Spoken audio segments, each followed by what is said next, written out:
Rural and urban local government, ग्रामीण और शहरी स्थानीय शासन.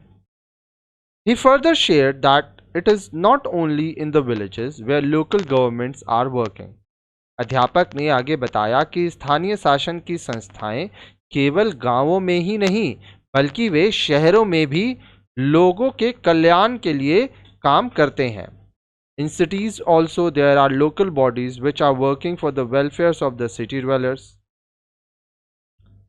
अब देखिए, शहर में भी जो लोग रह रहे हैं उनके कल्याण के लिए वहाँ के भी जो संस्था के लोग हैं, जो शासन है, वो काम करते हैं.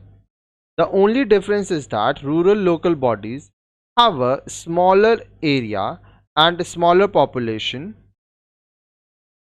to look after, but the local bodies of the cities have larger area and population to look after. अब देखिए, बोल रहा है इन दोनों के बीच केवल एक ही अंतर है. ग्रामीण स्थानीय संस्थाओं का क्षेत्र और जनसंख्या शहरी स्थानीय संस्थाओं की तुलना में कम होता है. अब देखिए, गांव में लोग कम हैं और शहर में लोग ज़्यादा हैं. ठीक है, तो ये फर्क तो रहेगा ही. The local governments in India thus are of two types, one for the rural areas and the other for the urban areas.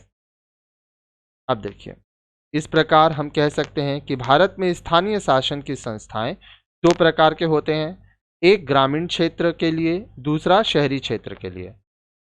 The system of rural local government is known as the Panchayati Raj system and that of the urban local government has three kinds of institutional arrangements in different cities and towns. ग्रामीण क्षेत्रों में इसे पंचायत राज व्यवस्था के नाम से जाना जाता है तथा शहरों में शहरी स्थानीय शासन के नाम से जाना जाता है. ठीक है, अब देखिए, बोल रहा है आमतौर पर ये जो होते हैं ये तीन प्रकार के होते हैं. These are known as municipal corporations, municipalities and nagar panchayats. The organizations and functioning of both the Panchayati Raj system and urban local governments have been greatly influenced by the 73rd and 74th Constitutional Amendment Acts 1992.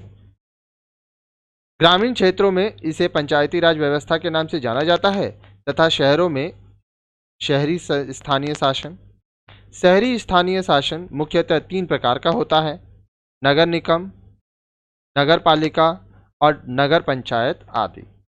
73वें और 74वें संविधान संशोधन 1992 ने ग्रामीण और शहरी स्थानीय शासन की संस्थाओं के संगठन और कार्यप्रणाली को अत्यधिक प्रभावित किया है.